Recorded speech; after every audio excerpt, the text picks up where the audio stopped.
Алдында login, logout одарды көрдік. Енді мынандай нәрсе жасайық.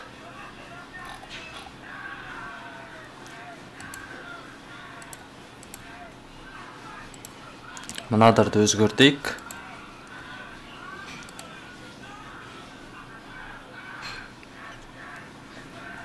Индекс бетінде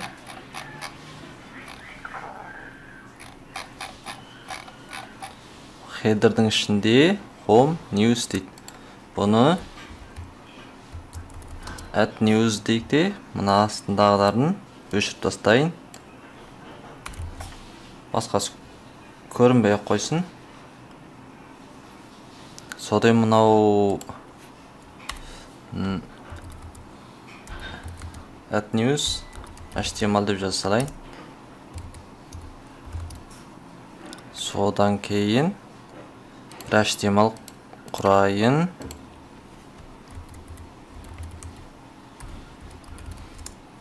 Содан HTML 5. Содан кейін add news.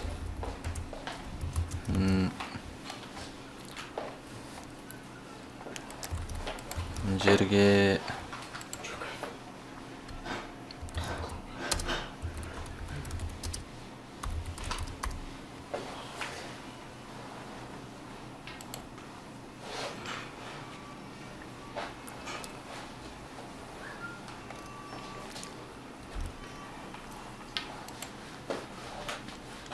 login дейді. No.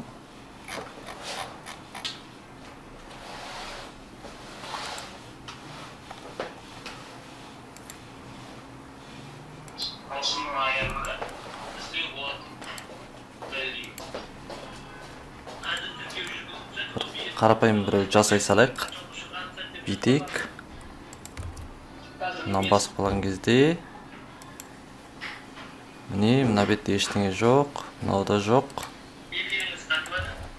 Мына жерге жазғамыз индекс бетінде ғой деймін. Осыны әкеле салайық. Мында бұл келді. Енді мына жерге hello дейік. Жазылып тұр. Бunda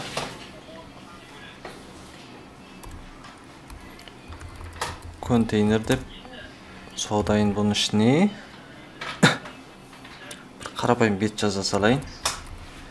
Input type text class title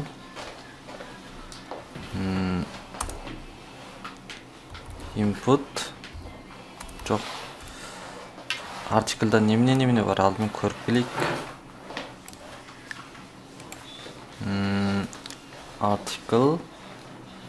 Article class, осының ішінде title, content және status. Title, content, user ID. User ID жазбай қойық. Title, content, tag шығу керек екен. Контентті тексттерге жазайық. Name жазбай қойық, ID жазбай қойық. Жоқ, ID берейік. Content. Мынанда ID-ге өзгерте салайын. ID, title, мында келіп тұр. Енді input. Бұғанда ID берейік. Tag. Tags дейік.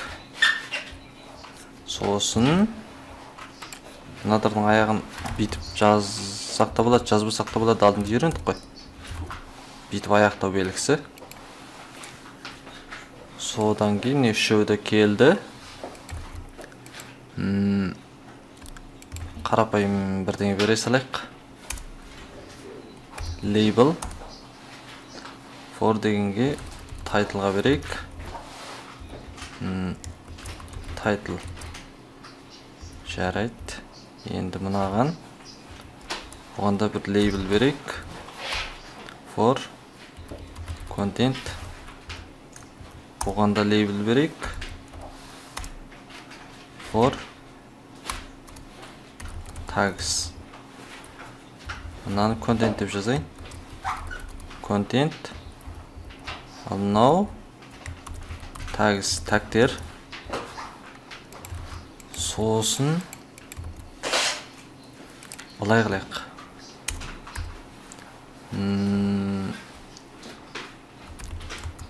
Рау дейікте.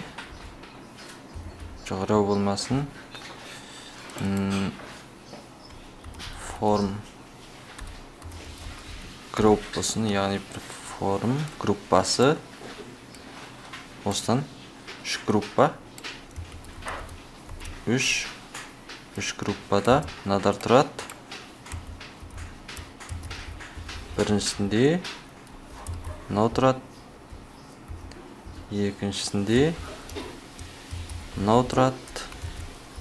Үшіншісінде мынау тұратын болсын. Мұнда келді бас жағына H1 create article деп жазайық. Яғни мақала құру. CSS-ті ешқайдан әкілмей бітесі сақта болады ғой. Style. Осы жерге жаза салайық. Контейнер дегенге айтайық. Ұзындығы 300 пиксель болсын. Маржины аст үстіне 50 пиксель. Оң солы автоматты ортаға тізілсін. Келді.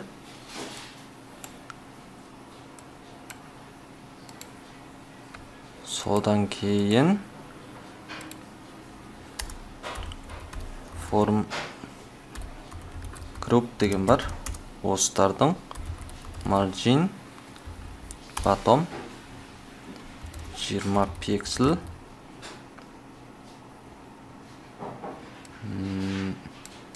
Да қарап отырмыз. Бүйтіп сақта болады. Мынаны өшіріп кішірейтейінде.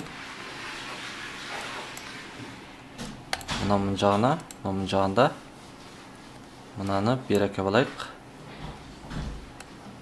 Не келді? Контейнер дегенге box shadow бере салайын. Біраз өзгешелі болсын 00. 15 пиксель. Бұлай ring бере салайық. Жерде title деген бір түрлі қызық тұр ғой. Не бұлай? Ringі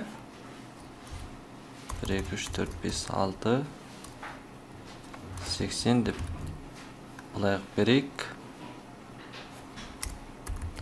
Padding 20 пиксель. Мынау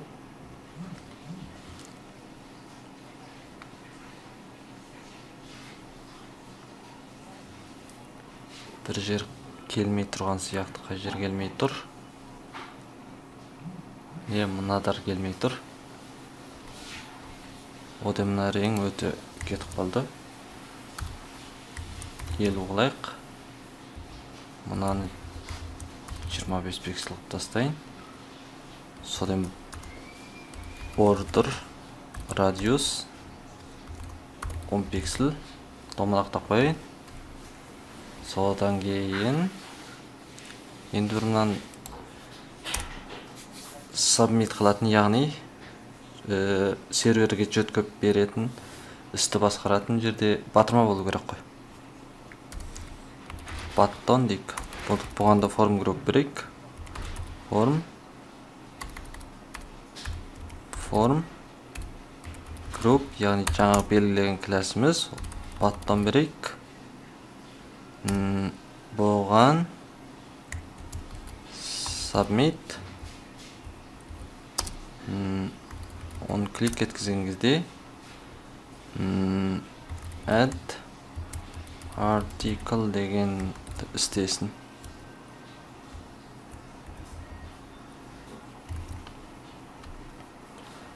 Мында енді мынадар теңшейік. Қалай теңшейміз дегенде, form group-тың ішіндегі лейблдарға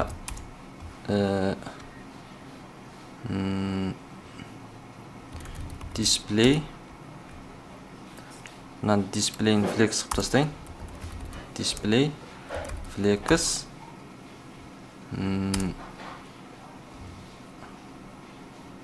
line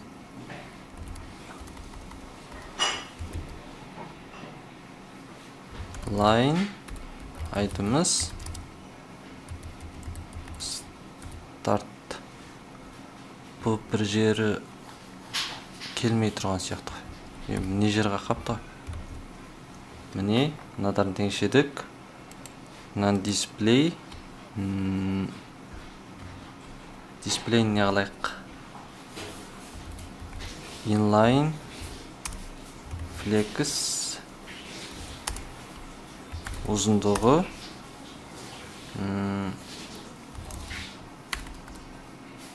100 пиксель қылайын.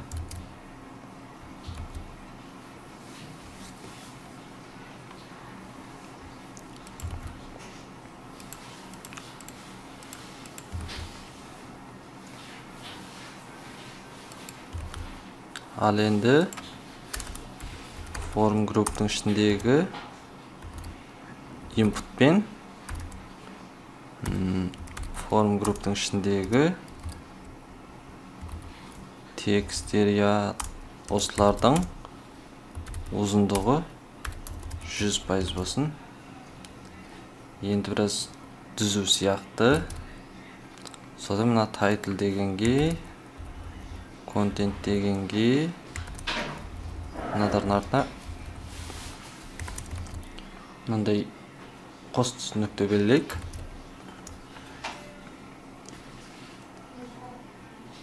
Енді submit дегенге қарайық. Оған класс берейік. Мына жерге берейік.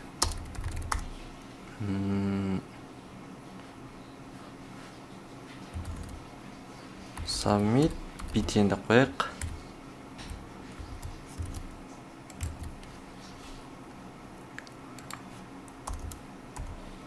Form group-тың ішіндегі submit btn.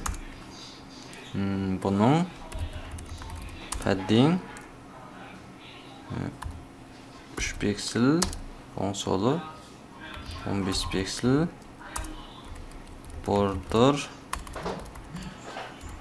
бордерін жоқып тастайын.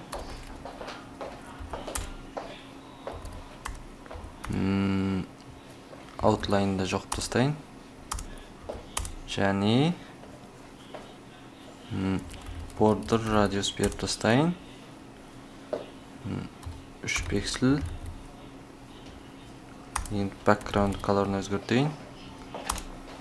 Қандай болсын?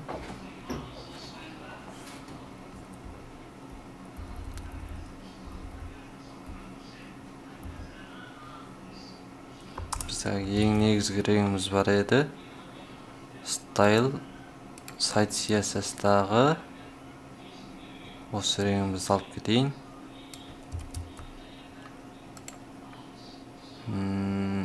Index HTML мынауға кетіп қалды. Add news.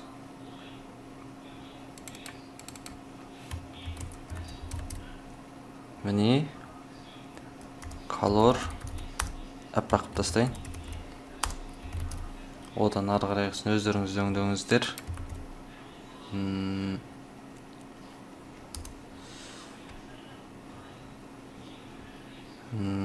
Line self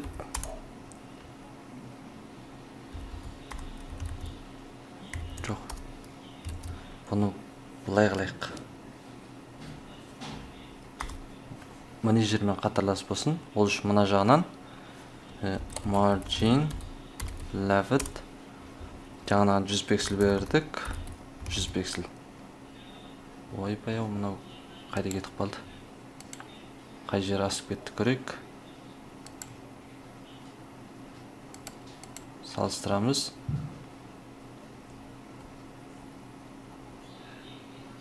Лейблдердің ұзындығы 74 пиксель дейді.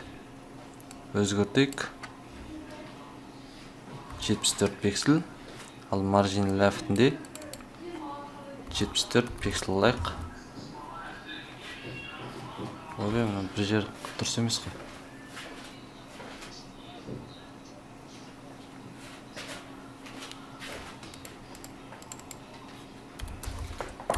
Оны өздеріңіз зерттеңіздер, мен өстей салайын.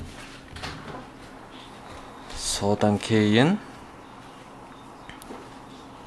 барған кезде тағы курсор поинтер болу керек қой. Міне.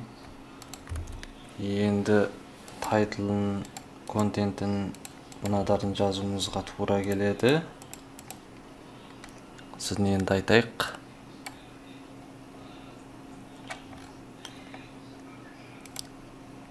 Скриптті клик. Бұлай жаза берейік мына жерге. Function add article. Осы кезде не деп айтамыз?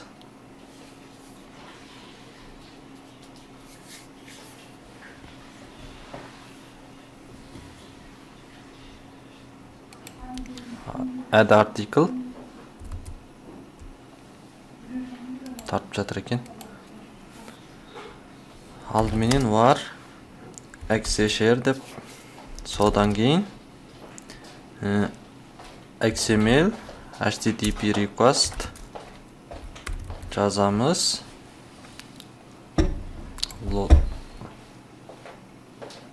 Login page'imiz қай дейді? New жаңадан құрады екенбіз ғой. Сосын құрғаннан кейін XSHR open деп жазамыз. Бұны біз әзір өстіп жазамыз, бірақ артынан бұны да кемелдендіріп қойған, мысалы пакетке сақ қойған.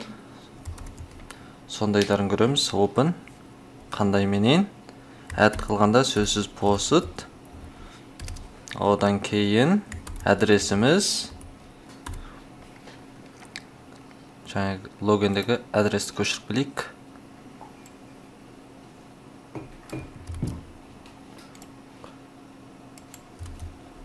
Осының ішінде add article осылай қылайық.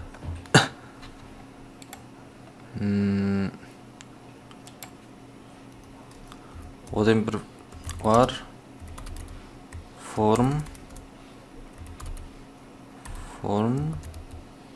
data құрайық та new form data.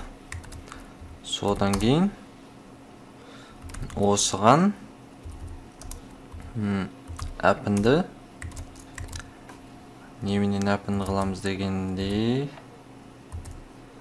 да title, content және use tags.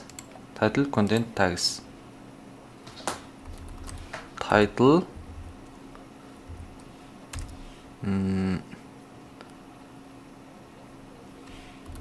title болу керек. Form бұлай жазсылық көшірек. Үшеу емес бе?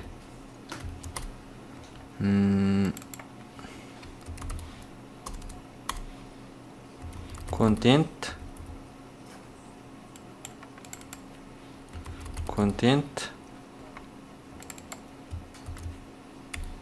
tags. Содан міне үшеуін әлі білмейміз. Олар қайсы дегенде бар. Тайтылымыз тең болады.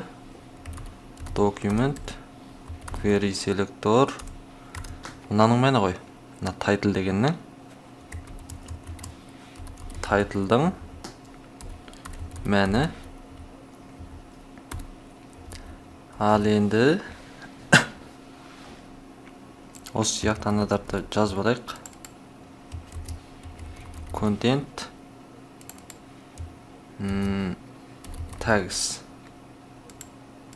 Содан жерде кіргіздік. Open қылдық.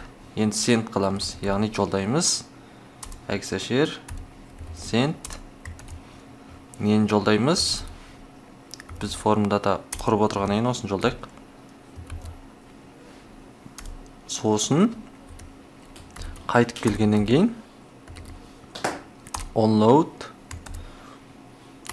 тең болады function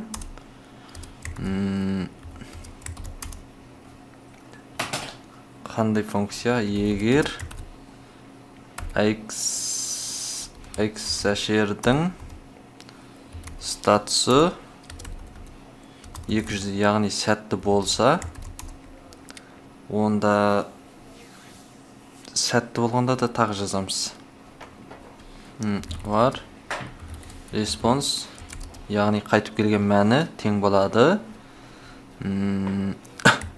Бағана string қайтарып келеді ғой. Сон JSON парсы қыламыз, яғни JSON айландырамыз. Парсы деген бөліп, ажыратып, яғни әдетте мал сойғанда еттерді сан қолын қолып сөйтіп бөледі ғой, сол сияқты. Мына жерде JSON қысатып бөліп таста деген сөз. Парсы x әшер осының респонсы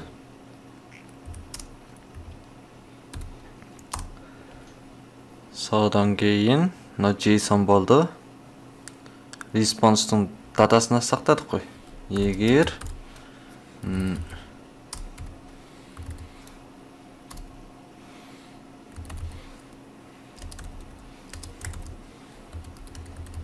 біздің белгілеген статусымыз статус екен ғой. Мынаған тең болса, онда алдымен алерт қылайық. Жоқ, сөзсіз алерт қыламыз. Не деп айтамыз? Мақала сәтті қосылды дейік. Ал енді бұның барлығы болмаса, мынандай болса,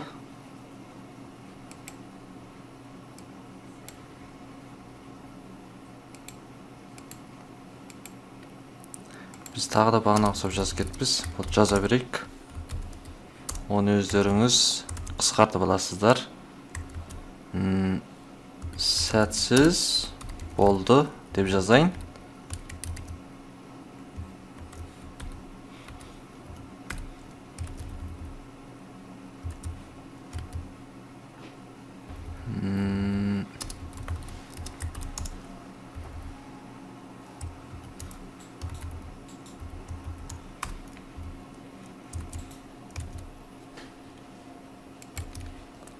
Кәне көрейік.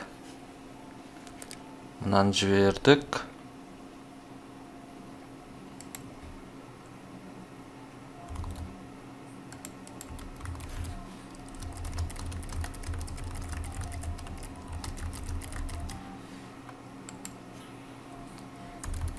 News деп жазайық. Мақала сәтті қосылды дейді. Мақала сәтті қосылды. Біз 2 рет басып еткен ұқсаймыз. Көрейік. Network, add article. Жоқ, 2 рет қосып еттік па? Бір бастық. 1 рет қана кетті. Сәтті қосылды. Дұрыс екен. Мұнда болды. Жіберген материалымызды көрейік. Title, content, tags. Үшеуін жібердік. Ал user ID деген жібергеніміз жоқ. Сондықтан бұл қалай мақан сақтала салады. Көрейік. Оны қайдан көреміз? Серверден көреміз. Яғни сандық қамба серверінен. Көрсетейін. Мынау менің сандық қамба серверім. Осының ішінде to do дегенің ішінде user entities дегенді көрейік. Міне алдындағы ID, mail, name, gender деп алдында теңшегеніміз бойынша тұр. Ал сандық мәліметтерді қарайық, міне. Мынандай сандық мәлімет болып сақталады, яғни ID-дары тұрақты, mail мында, gender мынау деп не. Мында токен бар, яғни әзір біз осын істетіп жатырмыз деген сөз. Ал енді article entity дегенді көрейік. Міне 3 мақала сақтаппыз. Жаңа 3 рет сақтадық қой осыны. Мында келді. Міне жолданған уақыты дейді. 2020 5 айдың 7-сі 23:11:59 дейді. Мынау сервердің уақыты, мынау біздің әзіргі уақыт, мынау 9 дегеніміз 24 сағатқа айландырсақ 21 болуға тиіс. Бұл жерде неге 23 болып тұр дегенде, мына сервер Джунгода тұр, сондықтан сервердің уақыты 23. Ал Қазақстан уақыты сервердің уақытынан Джунгоның уақытынан 2 сағат кейін.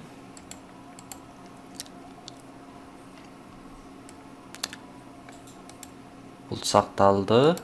Өшіріп тастайын.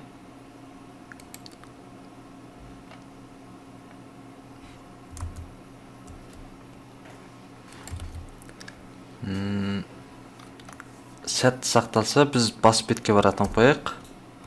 Location. Бас бет, индекс, HTML. Біз әзір мұнан барлығын немнеде сақтап жатырмыз. Яғни барлығы мұна бүкіл адам көретін бет, сода істеп жатырмыз. Ал әмәлиятта мақала қосу беті тек қана оқырманның өзі істететін бетінде болады.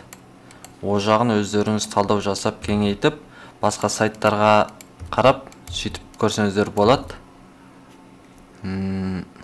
Бұғанда дереу болып кетеді, сондықтан бар немене тайм-аут article add тайм-аут деп ат қойып тастайықта, тең болады set тайм-аут. Тайм-аут дегенге 3 секунд берейік. Содаймен жерге мына ұқсап жазғанды ECMAScript 6 ғана қолдайды, сондықтан function деп жазамыз. Содан міне жерге жағымынан жазайық. Int. Одан кейін clear timeout. Article бірдеңе timeout дегенді жерге бит тастайық. Содан енді қараңыз.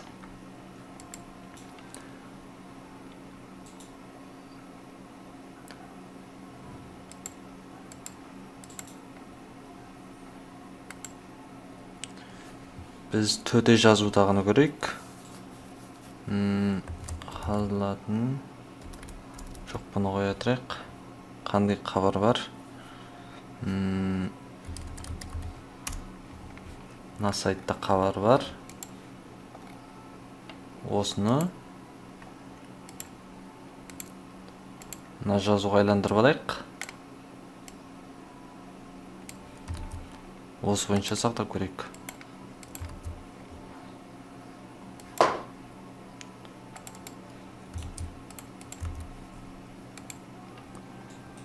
Кетті. Мақала сәтті қосылды дейді. Бұны біз қайдан көруші едік? Не сәтті қосылды, мұна бетке келді. Мұна бұлай боқ қапты. Бұны өздеріңіз теңшеп алыңыздар. Мен оған теңшеп уақыт жібермей қойайын.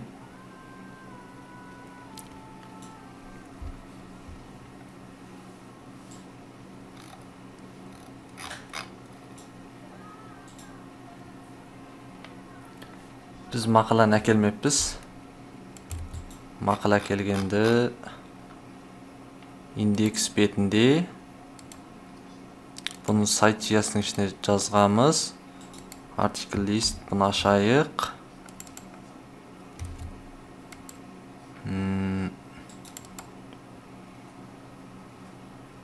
utilistің ішіне жазған болуымыз керек. Patch.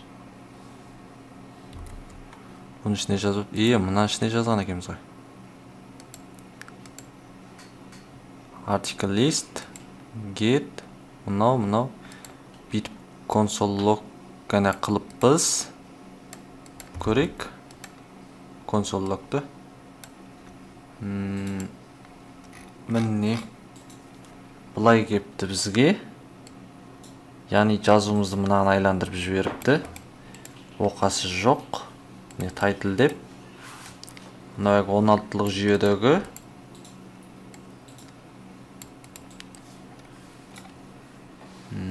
содан кейін мынау бүйтіп кепті.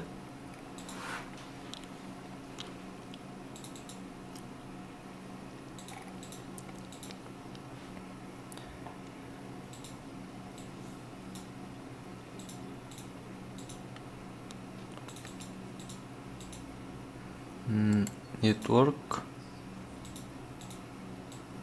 article list bit preview керек. Net 4 артикліміз кеп тұр. Бұның ішінде бұлай істейік. Егер мынау 200 болса, мынаны алып тастайын. 200 болса болды дейік. Содан кейін var res тең болады. JSON parse exashare response. Содан кейін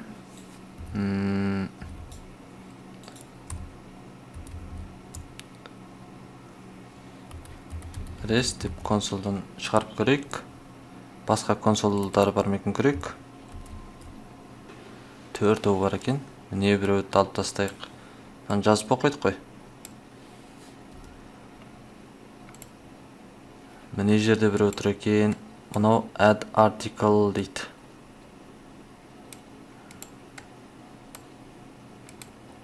Жоқ, мынаның керек жоқ бізге. Алдында жазып кеттік қой. Міне жерде де бар екен. Add user дейді. Онда істеп кеткеніміз 2 рет өтіп өттік пе не болып кетті, түсінбей қалдым. Міне соның ішінде бізге керегі статусы мынау болғанда бағана ұқсап талдау жасаймыз. Егер осының статусы тең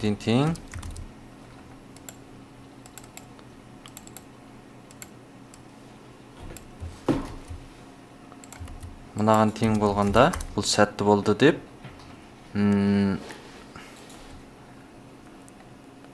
сәтті болды деп тұрайық та, ал тең болмағанда алырт қылайық.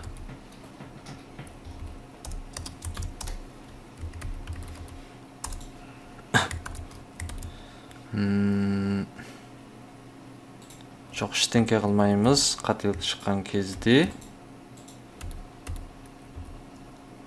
басқа кезде түк істемей қояйық. Бүйтесіз сағы ештеңе істемейді. Содан міне жерде article list алып аламыз ғой.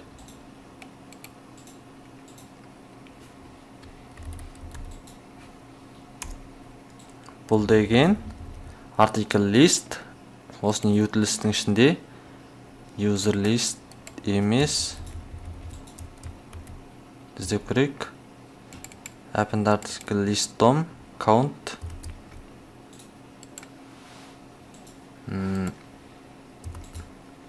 DOM деймізде мына әгі листіміз осыған count 8 деп бере салайық. 8 талы ғана көрінсін. Егер 8-ден кіші болса ештеңе етпейді.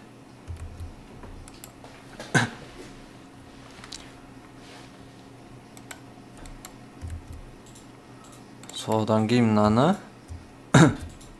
істетеміз. Сайт жүйесінің ішінде мында.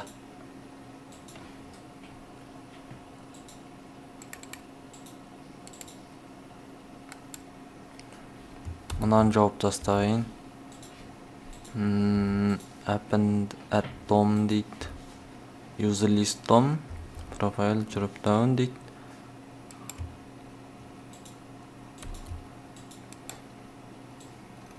Бұлай ге қапты. Бұл не себептен? Get article list. Step тұр. Индекс бетіне жаздық.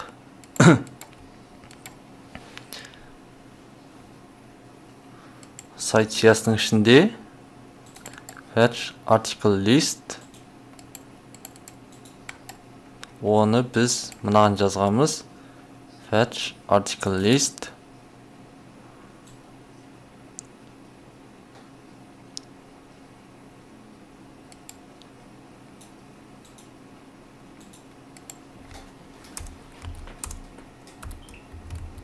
Көрейік. Бір дейді.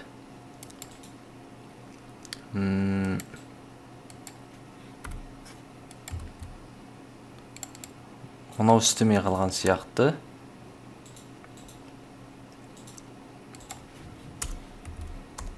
Мынаны да көрейік. Бұл немен екен? Функция дейді. Бұл істеп тұр екен. Мынаны көрейік.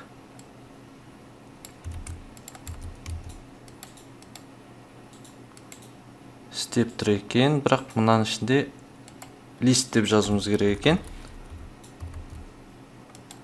Енді дұрыс болды. Мынау неге undefined дейді. Көрейік ішінде не бар екен. Content.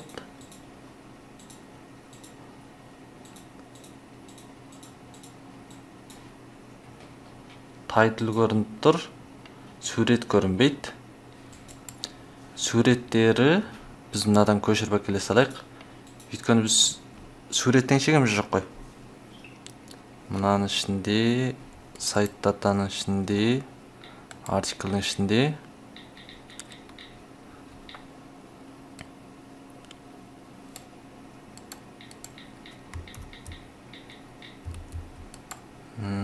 Мынаны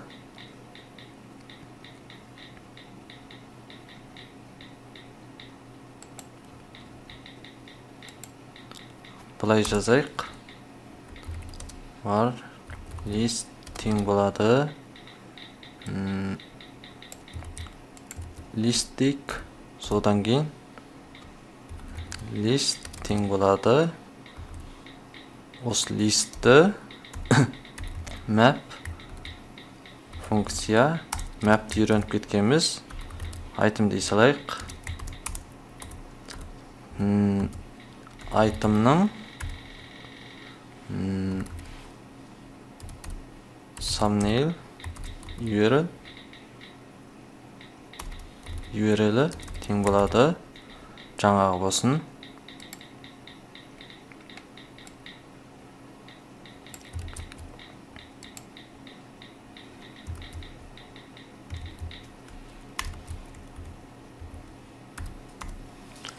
Itemның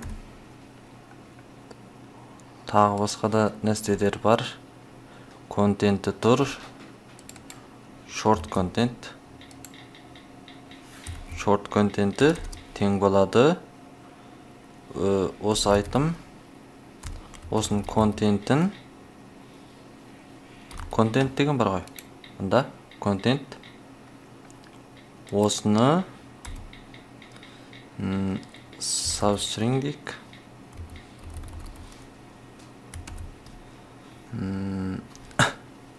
Нөлден бастап біз мынандай белгілеп алайық.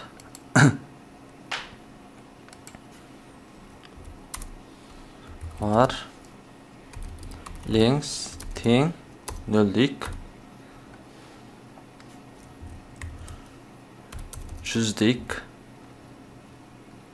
Содан кейін мына жерде айтайық. Length тең болсын. Егер itemның контентінің ұзындығы 100-ден кіші болса,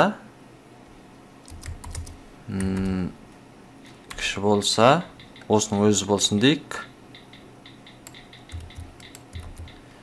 Егер 100-ден үлкен болса, онда 100 дейік. Содан кейін жерге length жазып тастайық.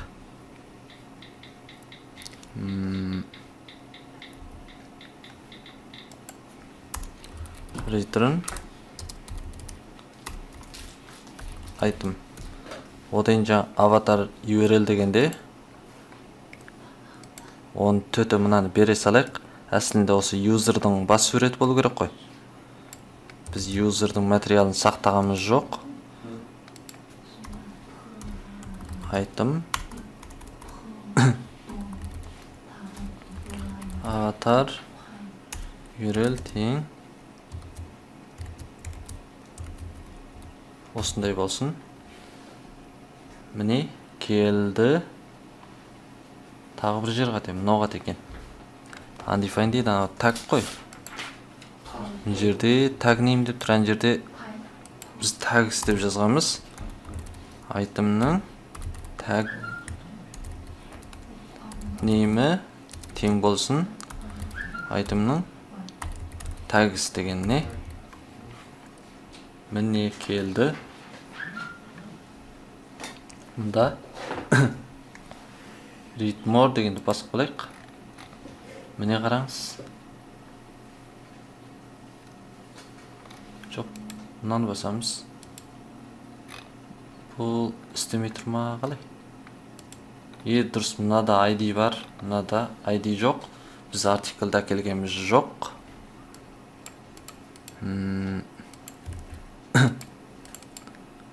Енді мынаны көрейік.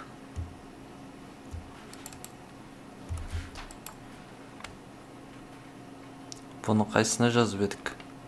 Utilistің ішінде. Осының ішіне жазғамыз.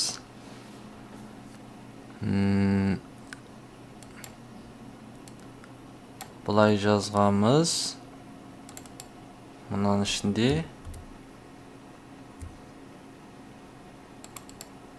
Мұны жерге жазыппыз. Мұнан ішінде артиклдің ID деп жазғамыз. Бұда не қатедік? Console log article деп көрейік.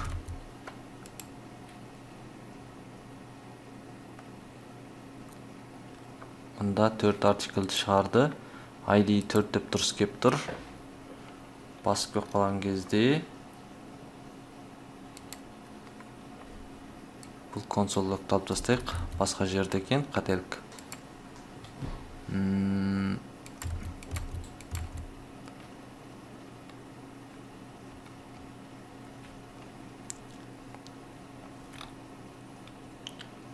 Alert сәтсіз болды дейді.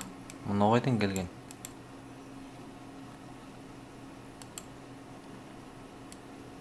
Alert сәтсіз болды. Біз сондай жазғанбыз ба? Көрейік. Бірінші, екіншісінікі. Солай жазып кетіппіз ғой контент дегеніне. Болды, оқасы жоқ.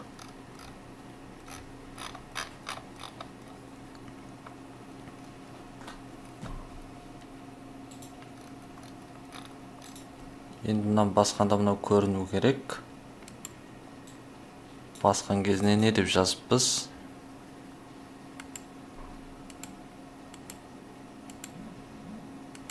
Login add news деген бәрін өшіріп тастайын. Индекстің ішінде және site.js.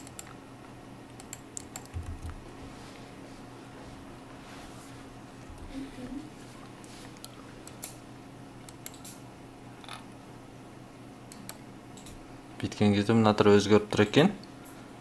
Бірақ мазмұн өзгермейді. Себебі біз артиклды тағы бір fetch article list қылдық. Бірақ артиклді алғамыз жоқ. Fetch article take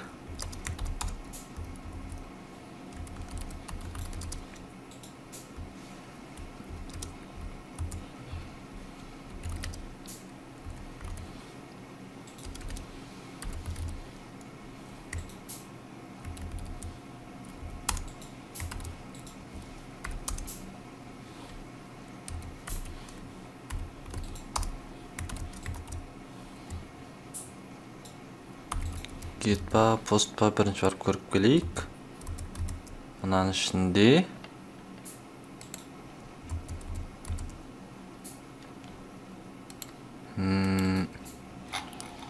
login, add article, get article екен, post екен. ID береді екенбіз. Көрейік. Post, одында форммен беріп тастап біз. Мынаны көшіріп алып келейік.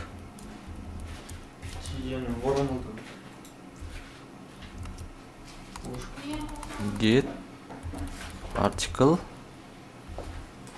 Содан кейін var editing new form data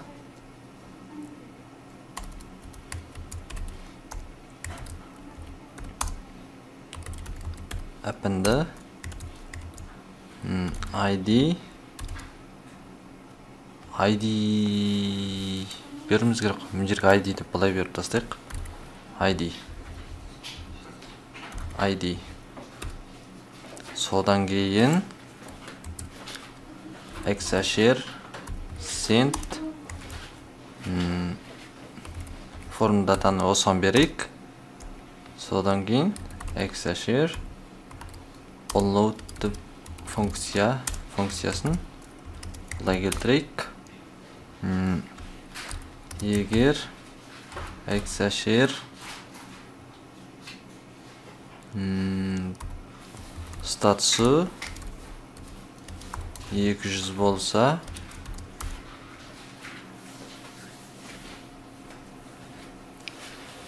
var response тең болады JSON parse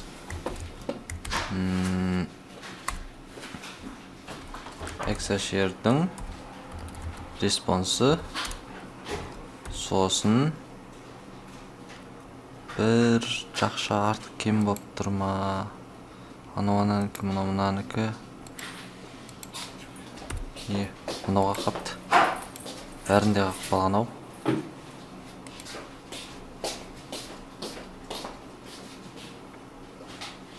Тең функция жазбыз. Содан кейін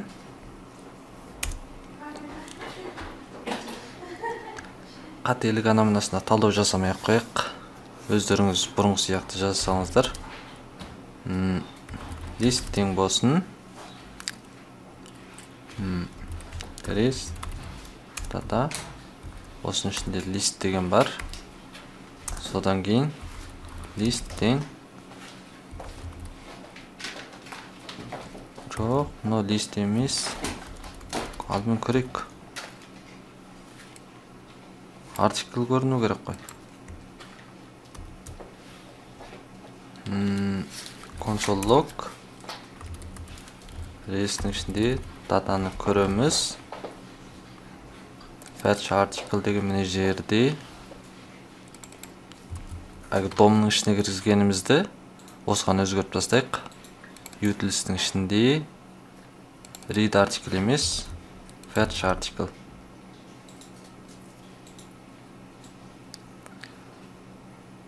Сосын көрейік. Міне алады екен. Бұлай деп тұр мұнда. Содан кейін енді мұнаны дом қып мұнаны кіргізуіміз керек қой. Ол қайсы дегенде make article dom string append article dom article деп мынаны кіргізе салсақ болды екен. Мына жерде request'тың ішінде осы жерге жазсақ болды. Res data. Көрейік. Міне келді, бірақ суретпен мынау тағы да жоқ қой. Бұл суреттерді бағана ұқсап келтіреміз.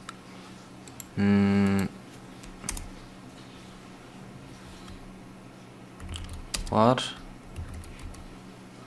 Арт тең болады.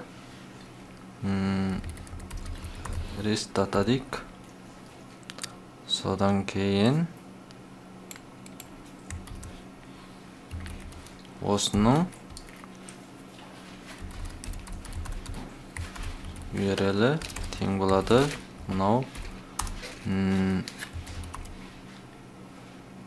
осының тағы біреуі аватар URL тең болады. Мынау одан арттың тағы біреуі бар еді ғой. Tag name дегені тең болады осы өзінің tags деген атрибуты. Көрейік. Сосын мына екеуін әкеп шаптай салайық. Мұнда тұр. Жерге жазып қойыппыз ғой. Аватар мында. Бұған short контенттің керегі жоқ. Мына жерге ананы белгіледік қой, оны мына жерде көрсету үшін. Не? Tag name'ді tags деп жаздық. Енді жерге мынау емес, арт келу керек. Read more. Мында келді.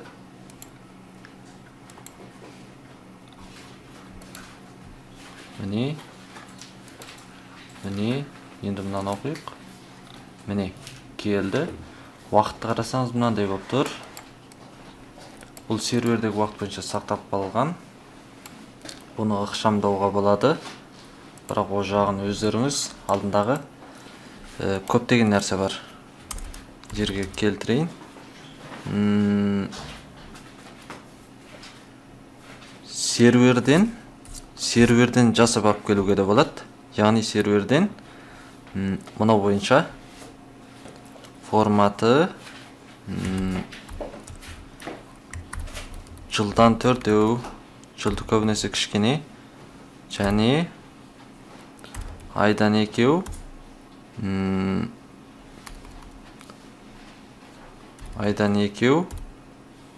күннен 2 деп. Күн дегенді dd дейді. Яғни day, months, year деген қысқартылған аттар ғой. Содан сағатын ерекім жазуға болады.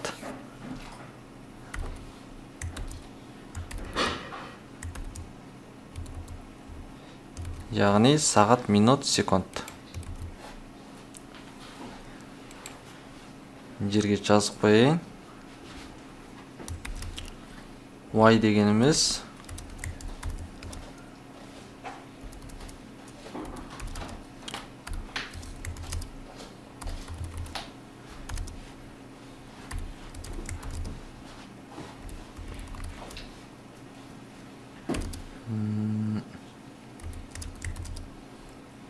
day, және H дегеніміз hour,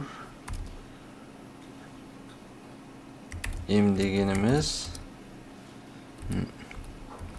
minute, S дегеніміз second. Осылай.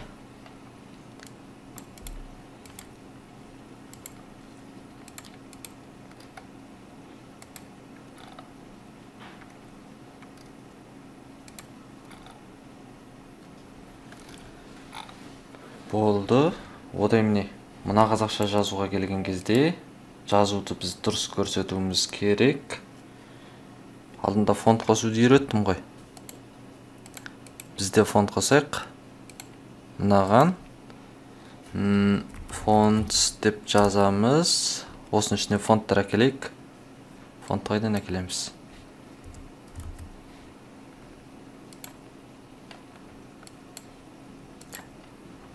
алдында фонтты қайдан түсіруді сіздерге жазып қойғам. Сол жерден түсіріп алсаңыздар болады. Ал Қазақстандағы кісілер өздеріңіз тауып алыңыздар. Торда өте көп. Осының ішінде, мынаның ішінде керуен. Осыны көшіріп ап. Осының ішінде, мынаның ішінде фонтсқа шаптайын. Содан кейін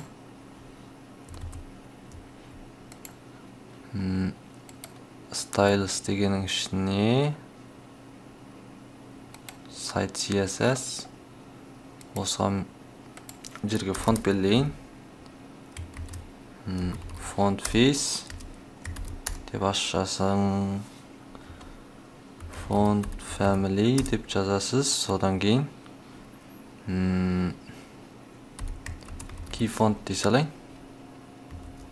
Содан кейін src url бұл қайда тұр? Сайт CSS-тен шығамыз. Осының ішінде, fonts деген ішінде мынау формат shirt type.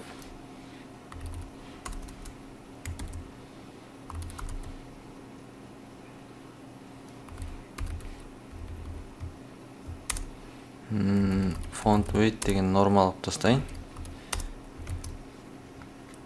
Содан кейін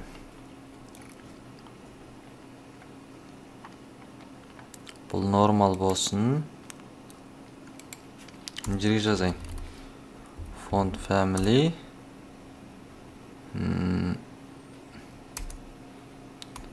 Arial басты орында тұрсын. Одан кейін key font болсын. Содан мынаны көрейік, істейме екен. Істемей тұр, себебі кейбір бетте бұл жоқ қой. Бірақ мына индекс бетінде бар. Бұл неге істемей тұр дегенде мұнан алдына шығарайық. Енді істеді. Ал мынаны бүйтіп қояйық. Енді дұрыс деп жатыр. Мына тайтлдың фонтын өзгертіп тастаған болуымыз керек. Оны өздеріңіз іздеп тауып өзгертіп алсаңыздар болады. Ал енді мына оңнан солға қарай мынандай сайт жасаған кезде оны өздеріңіз зерттеп көріңіздер. Мынандай теңшейсіздер. Мына барлығына деп теңшедім ғой.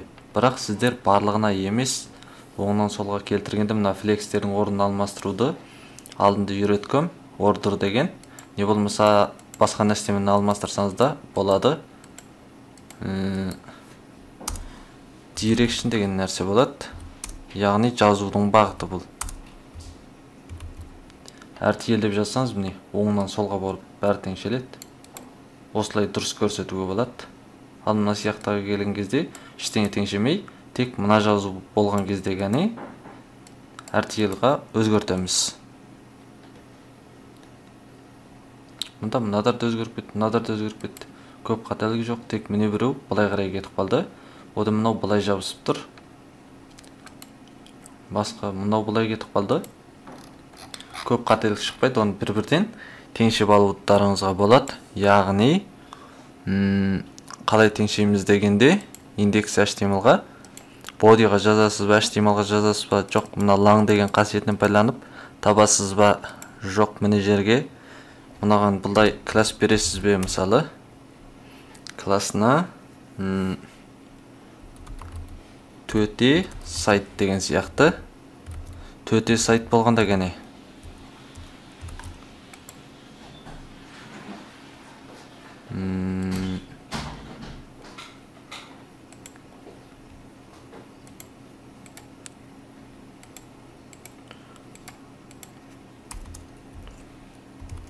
төте сайттың өзі және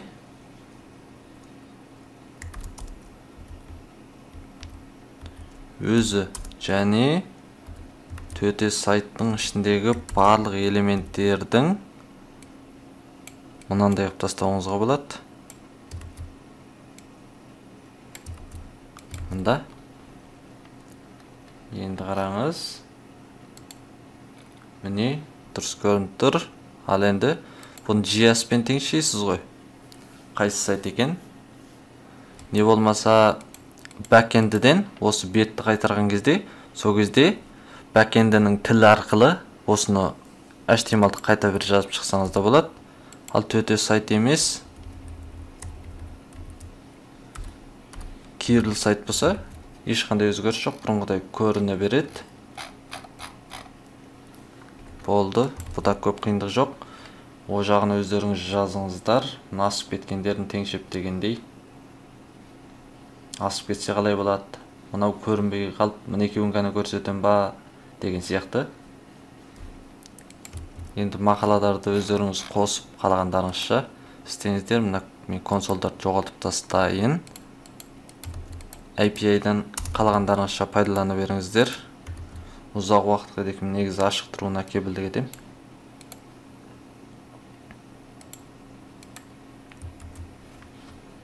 Консол.